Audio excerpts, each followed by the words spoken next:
महिला का स्पर्श। सुनिए देवर जी, आप तो विदेशी मैम लाकर हर जिम्मेदारी से बच गई हैं।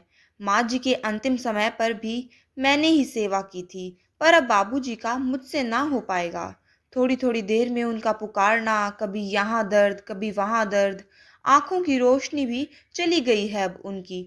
आपके भैया तो सुबह चले जाते हैं और देर शाम तक आते हैं। बच्चे पढ़ाई में लगे रहते हैं। मैं कैसे संभालती हूँ यह सब मैं ही जानती हूँ। हाँ भाभी, मुझे पता है आपने कैसे सब अच्छे से संभाला हुआ है। मैं बात करता हूँ आपकी देवरानी से। अब कोई बात नहीं होगी देवर जी, आप जल्द से जल्द बाबूजी को बंगले में ले जाइए। आपकी भी तो कुछ जिम्मेदारियां हैं। अच्छा ठीक है भाभी जी, आप बाबूजी का ज़रूरी सामान बांध कर तैयार रखिए। मैं घर पर बात कर कर कल ही ले जाऊंगा बाबूजी को। अगले दिन, यह कहाँ ले आए बेटा मुझे? मरता मर जाऊंगा, लेकिन याद रखना तेरी मेम के हाथ न लगवाऊंगा। आंखों से लाचार जरूर हो गया हूँ, लेकिन मुझे सब पता चलता है। अरे बाबूजी, आप चिंता ना करें। आपकी देखभाल के लिए मैंने जो महिला रखी है वह बोल नहीं सकती। वह पहले बहुत अच्छे अस्पताल में नौकरी करती थी, लेकिन कुछ मजबूरियों के कारण उसे अपनी आवाज़ और परिवार दोनों खोने पड़े। अब वह ऐसे ही सेवा देकर अपना जीवन गुजारा करेगी। आपकी छोटी बहू कुछ दिनों के लिए कुछ काम से शहर गई है। उसके वापस आने तक तो आपकी आंखों का भी इलाज हो जाएगा, और अगर आप वापस भैया भाभी के पास जाना चाहते हैं तो वह भी हो जाएगा। बाबूजी बोले तो ठीक है। कब है मेरा ऑपरेशन? बाबूजी, कल ही डॉक्टर से बात कर कर बताता हूँ। ठीक है बेटा।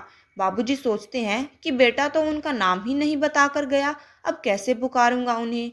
हाँ बेटी। उसी समय एक हाथ से उनके चरण स्पर्श किए। खुश रहो बेटा। ऑफिस जाने से पहले मेरा बेटा तुम्हारा नाम बताना भूल गया। मैं तुम्हें अब क्या कहकर बुलाऊंगा, और तुम बोल भी नहीं सकती। आज से मैं तुम्हें बेटी कहकर पुकार लूंगा, ठीक है ना? महिला ने दोनों हाथ अपने सर पर रख दिए। अब तो बेटी बाबूजी का रिश्ता अनोखा ही बन गया। बाबूजी के बोलने से पहले सब समय से हो जाता। महिला बाबूजी की अच्छे से देखभाल करती है। बाबूजी भी उसे बेटी मानकर उससे बातें करने लगे। हफ्ते बाद आंखों का ऑपरेशन हो गया। बाबूजी आंखों के सामने से पट्टी खुलने से पूर्व अपने बेटी को देखना चाहते थे। दोनों के मन जो मिल चुके थे, पर बेटे ने बताया कि अब तो महिला किसी दूसरे की सेवा करने लगी है, और उसने पिताजी की सेवा के लिए ऑफिस से छुट्टी ले ली है। अब उनकी देखभाल करेगा। बाबूजी बहुत ही निराश हो गए और बोलने लगे कि कुछ भी हो, भले ही 5 मिनट के लिए, लेकिन मेरी बेटी को लेकर आओ। बाबूजी की जिद पूरी करने के लिए वह वहां से चला तो जाता है, परंतु चिंतित हो जाता है। डॉक्टर साहब नर्स को बाबूजी के पास छोड़कर एक राउंड लगाने चले जाते हैं। बाबूजी इतने में पानी मांगते हैं और नर्स उनको पानी का गिलास पकड़ाती है। कुछ देर बाद बेटा महिला को लेकर आता है। पट्टियां खोली जाती हैं। बेटा महिला को सामने करता है। बाबूजी उसका हाथ अपने हाथों में लेकर बोलते हैं, बेटी तुम बहुत प्यारी हो, पर तुम वह नहीं हो। बेटा चौंक जाता है।